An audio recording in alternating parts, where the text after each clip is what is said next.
Thank you. We are live back on the ICCC podcast stage with Jarrad Bedwell of Extra Life. Jarrad, welcome to the podcast. Thanks for stopping by. He's one of the clubs out on the show floor. You can stop by the clubs, say hi, and check out the foundation. Jarrad, tell us about Extra Life.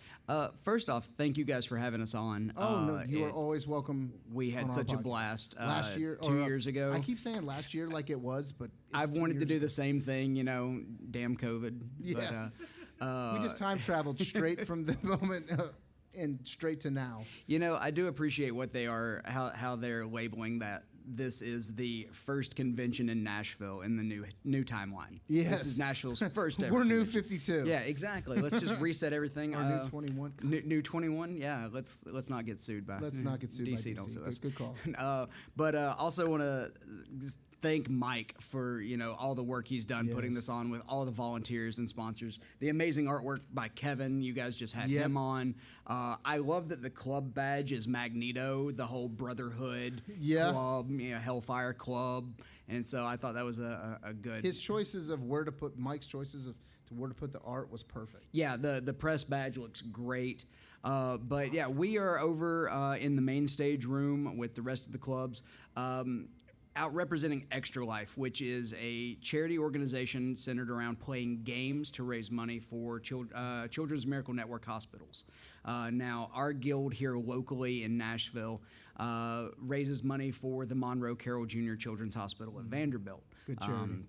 Great charity. 100% of the money goes to the hospital.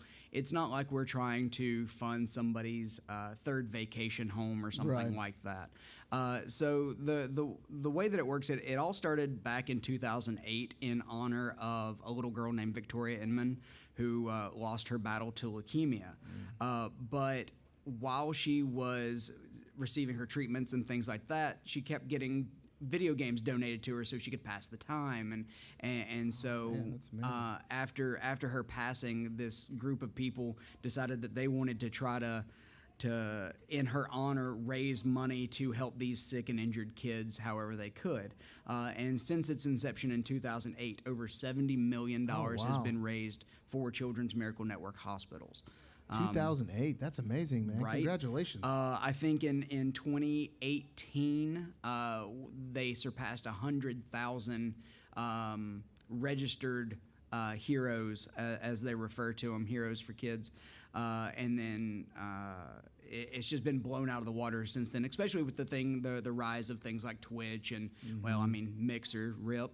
Facebook gaming, and whatever have you. YouTube now is in gaming. Right. Now, here closer to home for Vanderbilt, for the last few years, where the focus of our money went to was the construction of the new pediatric oncology ward, the cancer treatment center that they were building there.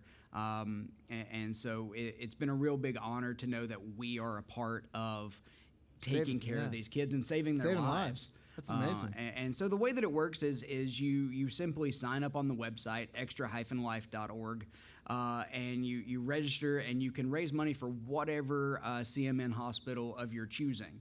It doesn't even have to be the one closest to you. If you're a transplant from California here, but you still want to raise money for that hospital, that's what you can do.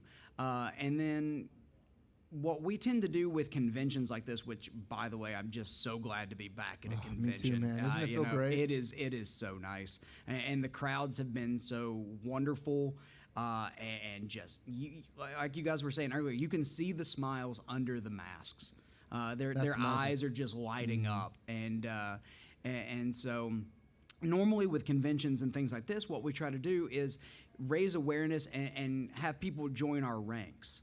But we do events like that throughout the year. And then in November of every year, we have Game Day, which is a 24-hour marathon of gaming. Now, this will be my 7th or 8th year now doing this, and you try to up the ante a little bit every year. The last time I was on with you guys, my goal was if I raised $5,000 that year, I was going to do a full body wax. Oh, I remember that. But I remember that. Didn't hit it that year, but guess what? I did last year. Nice. Yeah, so did you body wax?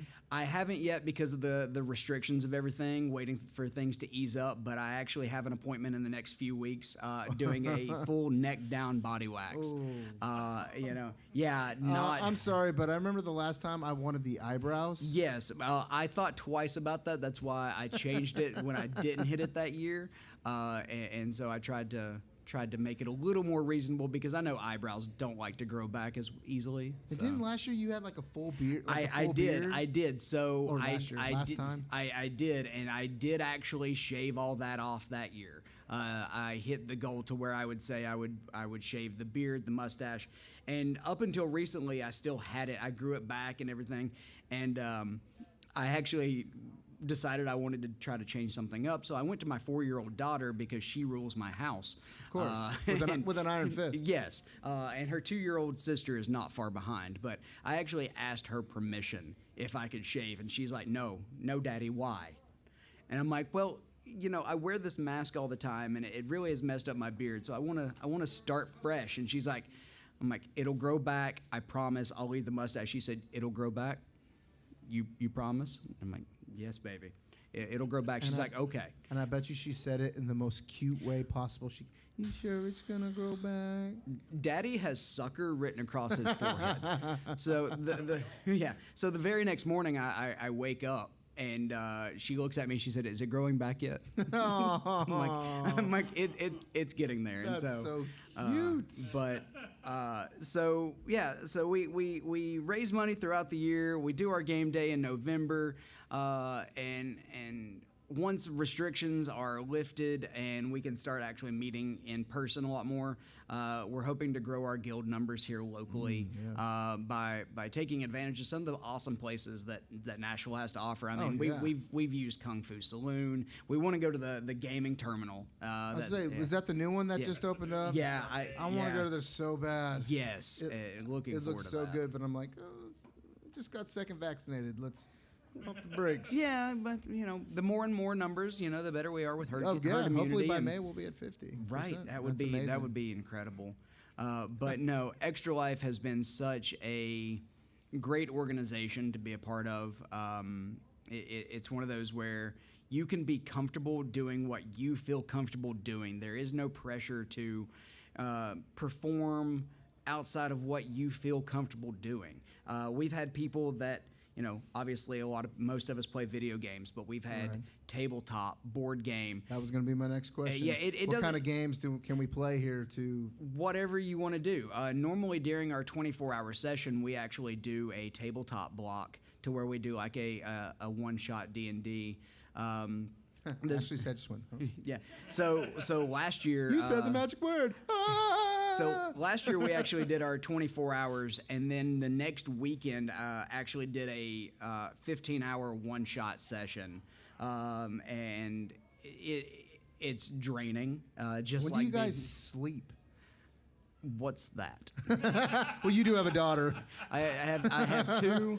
And full-time job, wife, husband duties, all that. Sleep. What is that? Yeah, sleep. It's non-existent. And then you throw con and video games in it. Yeah, you don't sleep at all. No. I heard it comes with retirement. Yeah, right. That's what I hear. No such thing. My father's almost 65 and retired. The man doesn't stop. No, it doesn't happen. Sometimes you just can't. No. Sometimes it's just in your blood. And you guys are nonstop here as well. It's picked up. Yeah. We had a few minutes to go check out the show floor and kind of spend money we don't have because even though we've been saving it for a year now, but no, I mean I get it. It's nonstop and that's crazy. I mean you guys do a whole day. Now when you start that, when do you start that?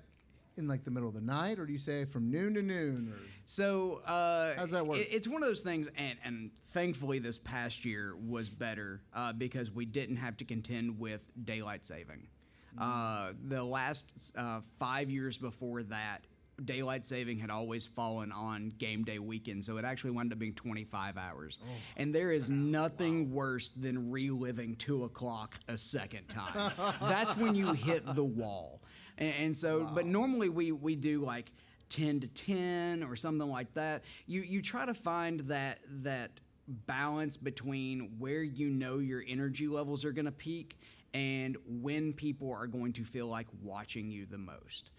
Because you have to kind of have to cater to the people that are going to be donating to you. So you have to take all that into account of who's going to be awake when, and am I going to play a game that more people are going to tune in during the day, and then I can play something more obscure at night.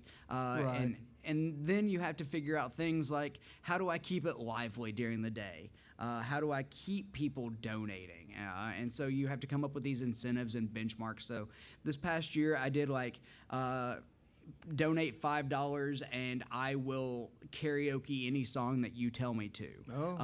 Donate $1 and for every dollar you donated, I would do a push-up. Donate $25, I'd run 3 laps around the building we were going in. Wow. And then you do things even crazier during the late night hours. Like I did a speed run of the Resident Evil 3 remake with I don't know if you're familiar with Tiger Balm at all. I am not. It's like Icy Hot, but to the next level.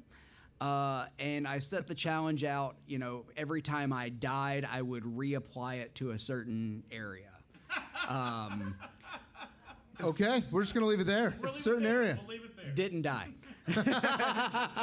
Made sure I will not die. I'm sitting there going, oh, please, no. But no. Thank God I know this game. Thank God I know this game. Thank God I know. No, don't go that way.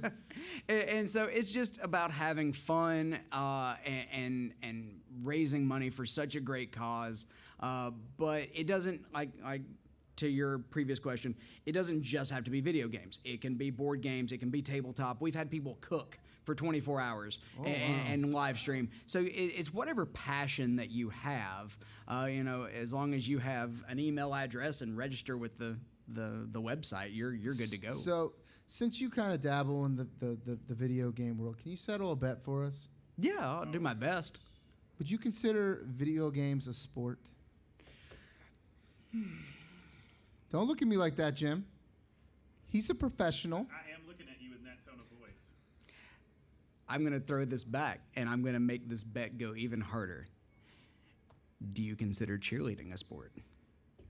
Yes. Then so can video games. Anything that you have to dedicate time and effort to a skill. You're both wrong.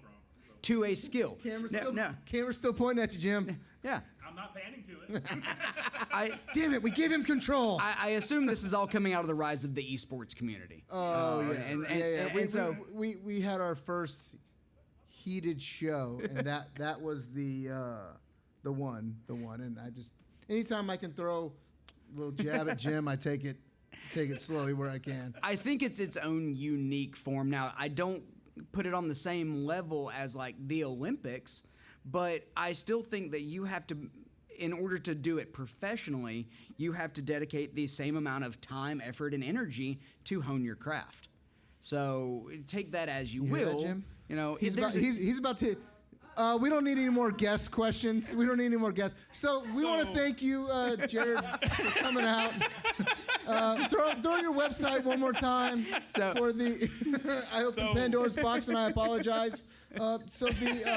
Jim, can you cut the mic off? Can you just? I'm going to ask. I'm going to say this, Micah. Shut up. So, when you get good at video games. See, I used to be an athlete, played football for years, and I don't put. You can sit on a couch for hours and hours and eat Cheetos and consume Coke, and get good at a video game. I cannot put that on the same level as it takes to become an NFL player or an Olympic, somebody who competes in the Olympic Games. There's no way I can put those in the same category at all. And that's the argument I'm coming to. There's nothing about a person's athletic prowess that will determine the outcome of them being good at a video game. Yes, it is a skill, okay? And I will give it that it's a skill, but not a sport. Thank you. Good night. We don't ever want to hear from that person again. Excuse me, sorry. That person can just stay off. Jim, if you could just keep that person off the mic for me. I don't know what he was talking about. Jarrad. I turned your mic off. Yeah. You're fine. You're So, back on. Jarrad, back to what we were talking about. Again, no, just anytime we can poke and jam. Jarrad, thank you so much. Throw your website back out there for us. Absolutely. One more time. If you want any other information about the organization, it is extra-life.org. You can go there to learn more about it, to go ahead and register yourself, start a team.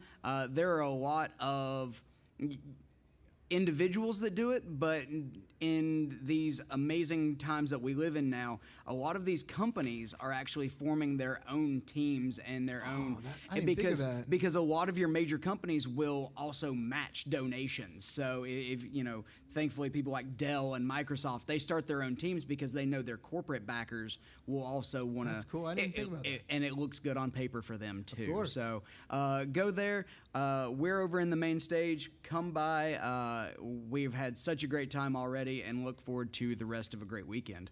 So. It's the crowds out there are still bumping, man. So I don't want to keep you away from your table any more than we need to, so we can get some more people to sign up. Jarrad, thank you so much for coming to the podcast stage. And Thank you, guys. Giving us some of your time. Today, I know today is a valuable day for time, especially for everyone at their tables. So we appreciate it. Thank you. I would like to say I'm sorry to my producer. I didn't mean to make him mad. I know it's a sore subject for him, and I personally would like to apologize for that, okay? Thanks for coming out, and stay eclectic, everyone.